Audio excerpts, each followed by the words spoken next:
The reading this morning is from the book of Job, the 27th chapter. Job continued his discourse. I vow to the Most High, who has withheld my rights, and to the Almighty, who has embittered me, that as long as I can take a breath, and God's Spirit is in my nostrils, that my lips will never utter a lie, and my tongue will not speak deceitfully. Ancient words for our present day understanding. Amen.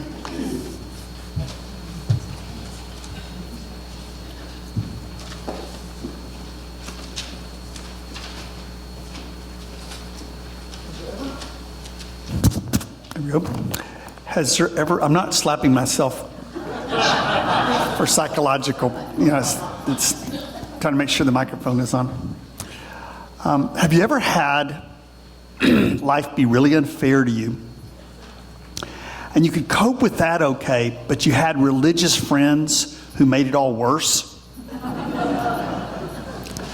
with really simplistic answers that were very insulting to the pain that you were going through? Have you ever had somebody say to you, God never gives us more than we can carry? Well, sometimes that's a really close call, right? If you feel crushed, somebody from the outside isn't really the one to tell you how much that you should have to carry. And that idea that everything that happens in life is to teach you a wonderful lesson. When you lose somebody who you really care about, and somebody tells you that God took that person so you'd learn a lesson. Of course, it makes even less sense to say they died so they could learn a lesson.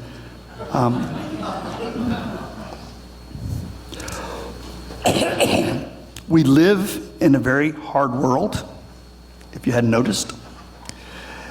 I looked it up one time. 150,000 people die every day. And actually more than that are born. That's more than any of us can process, right? So there's an art to living on this planet. And I think that's what religion is intended to do. But it's very important that religion lead us into reality and not away from reality. Because there's both kinds of religion. There's the religion that tells you that things are true because you believe them and it makes you comfortable. And then there's the ones that say this may be a very hard thing to deal with now, but it will lead you to something greater. One of the things you learn really early as a minister is that people don't really want to hear you say you don't know. Right? They want you to pretend you know what's going to happen or what happened, to pretend you know that Jesus was born of a virgin. Maybe. I kind of doubt it. But what kind of religion is based on pretending that you know things that don't make any sense to you? What does that do to our world? What kind of a president would that religion produce? Hypothetically.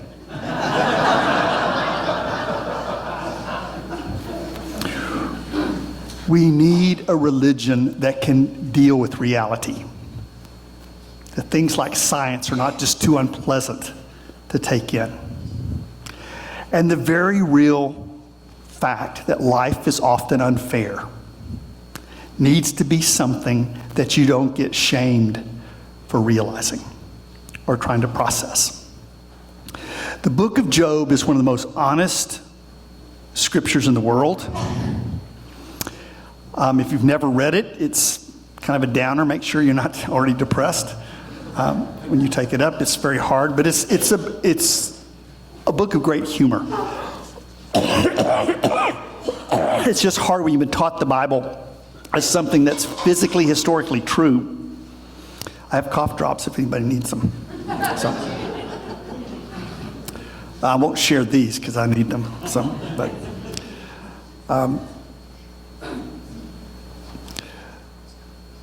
But But the Bible can be, these stories of the Bible can open us to life. In this kind of running joke in the book of Job, it starts off horribly where God and Satan make a bet about Job. And that's the early part of the book. But that should tell you this is an allegory. This is a symbol. If God really did that, then who would want to go to heaven? I mean, think of the practical jokes that get played on you. You know, it'd be really scary. You'd have the buzzer from the hand when St. Peter met you at the thing. Hopefully that's not real.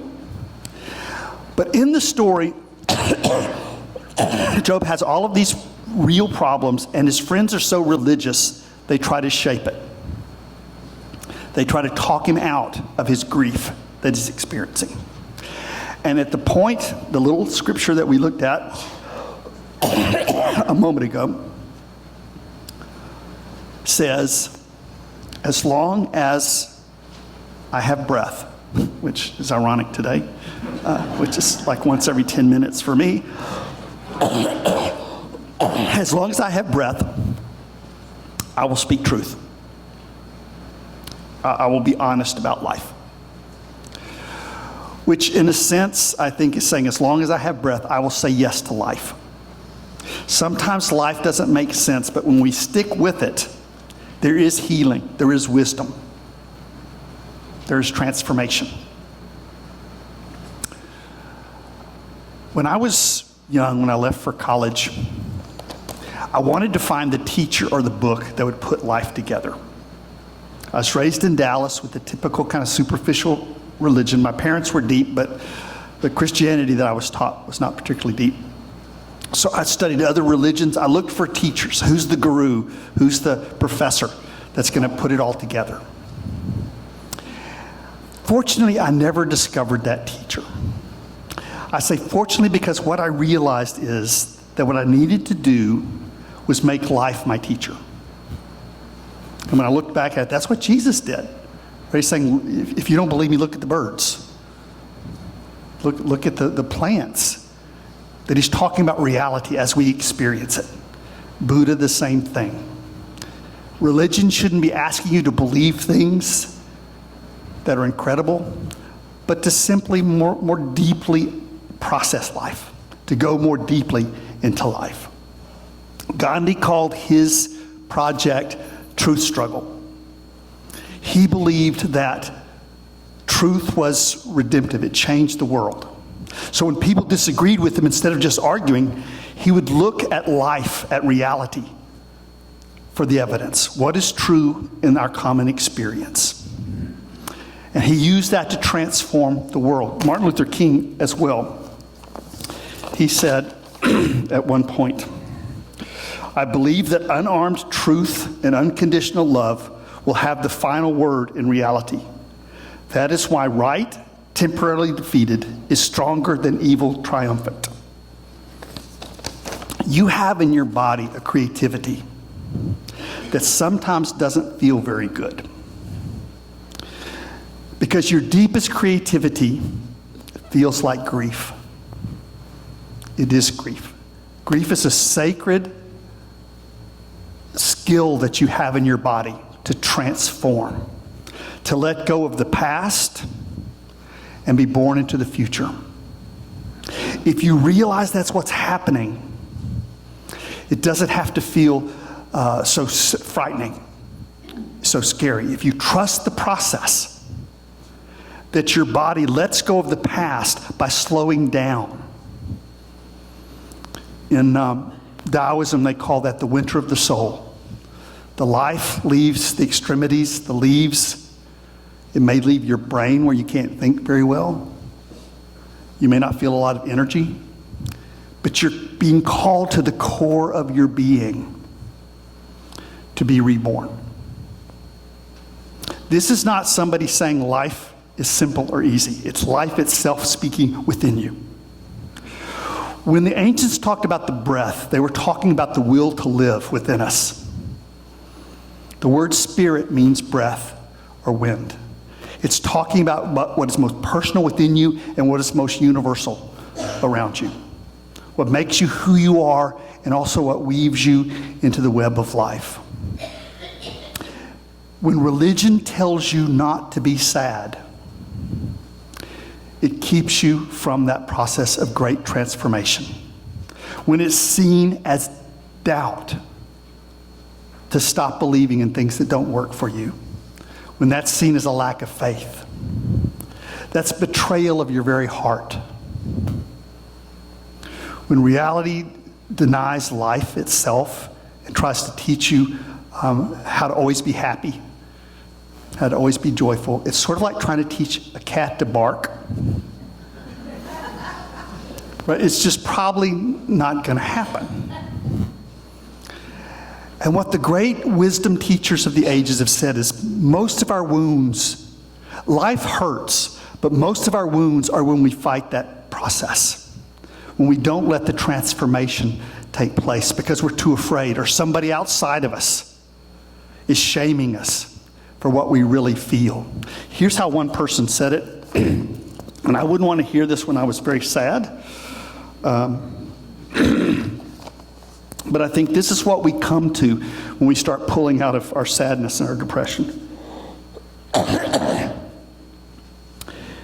It's your own expectations that hurt you, not the world you live in. Whatever happens in the world is real. What you think should happen is unreal. So people are hurt by their expectations. You know you're not disappointed by the world. You are disappointed by your own projections. Now that's not, the world does hurt, right? That's not fair. And if you're in pain right now, that may not be helpful. But to realize that your problem isn't so much life, but what life is doing, that when we say no to life, it wounds us. When some part of us says yes to life, in those times, knowing that today's not going to get any better just because you say that, but when you realize that there's a transformation happening in you, that your grief is deep creativity. It's the deepest parts within you transforming so you can let go of the past and be born into the new. That's why in the story of Job, Job is sitting there saying bad things about God, and all of the religious people are freaking out. And God comes down from the heaven, sort of the big climax of the thing, and says, I like Job. Job is speaking the truth. Job is being honest. Now, we don't know if the ending of Job is stuck on later or not. That could have been the ending right there. But there's a beautiful kind of climax to the book of Job, where God transforms into nature and says, you have no idea what you're talking about. Which, for our purposes today, I think is saying, you have no idea how wonderful life really is. Painful and wonderful when you stop trying to make it something that it's not. And every one of us does that. Right? When you're in deep pain, it's impossible. It's not just hard, it's impossible sometimes to do this. But as you're pulling out of it, to be able to let go of our pain and open ourselves to this thing that's transforming and being born. I think that's what the symbol of turning water into wine is about. I don't believe in magic. At least I've not experienced a lot of that in my journey through life. And I'm not that impressed by it, if you could. But have you ever been like on a hike on a mountain and you're tired and then you drink from a fresh spring and it was better than any wine you ever had? That is awareness and being attuned to nature that makes it exquisite. And that can happen also when you're the saddest. That's why at funerals people cry and then laugh and then cry. Because joy is deep enough to hold sadness and joy and pain and sadness and happiness. But happiness and sadness come and go. But joy is a sort of orientation of your soul. It's realizing that life doesn't belong to you. It's being expressed through you. And this is the great celebration that he's having. Sometimes breathing, when you become really aware, is exquisite. It's intoxicating. Sometimes the simplest things fill you with a transcendent joy. That is the miracle that you can always have. If your faith only works during eclipses and earthquakes, that's not as solid a foundation as when the simplest of things like breath, things like water, fill you with the joy of being alive, even in your sadness and in your pain. Life can be brutally unfair, but it's also exquisitely beautiful. Can we live in the balance of those two? Someone once said, reality is that which when you don't believe in it, it's still there. That's the religion I want. I don't want that religion has to pretend to believe something. I want that faith that is right there in the present moment that I'm in. Even if my sadness, even if I can't trust and believe, I feel life coursing through me. I feel something deeper than me being expressed through my personal life. So, in the book of Job, we're called between two types of religion. One of fake answers, and maybe they're true, who knows and who cares? Right? When I read the great creeds of the church, I just don't care. Right? Because that's not what they're really about. They're not about magic people. They're about you and me in life and the miracle of being truly human. So Job in the book says, as long as I have breath, I will speak the truth, which I think means I will say yes to life. Because sometimes you don't know what the truth is. But when you say yes to life, even in some small way, even in your pain, even your being alone, the transformation begins to happen. We live on a planet where 150,000 people die every day. If we focus on that, that's not going to be a very happy journey. If we become overly euphoric over the 150,000 that are born, we're kind of leaving out the fact that someday they will be the 150,000 that die. That entire process is painful and beautiful. And religion should call us to a song in celebration that always says yes to life. In the first service, I mentioned Karl Marx and his belief that religion is no good because it's putting flowers on our chains, he said. And it certainly can be that, where we're not dealing with our real problems and things like injustice because we're so good at coping. But he also said something that was unconsciously beautiful. He said, it's also the rainbow we see through our tears. I think he called it a halo. It's a hard world. It's a beautiful world. And religion is that strange something that allows us to do both, to deal with the real grief that we experience and also hold on to hope. Another great Marx person was Groucho Marx.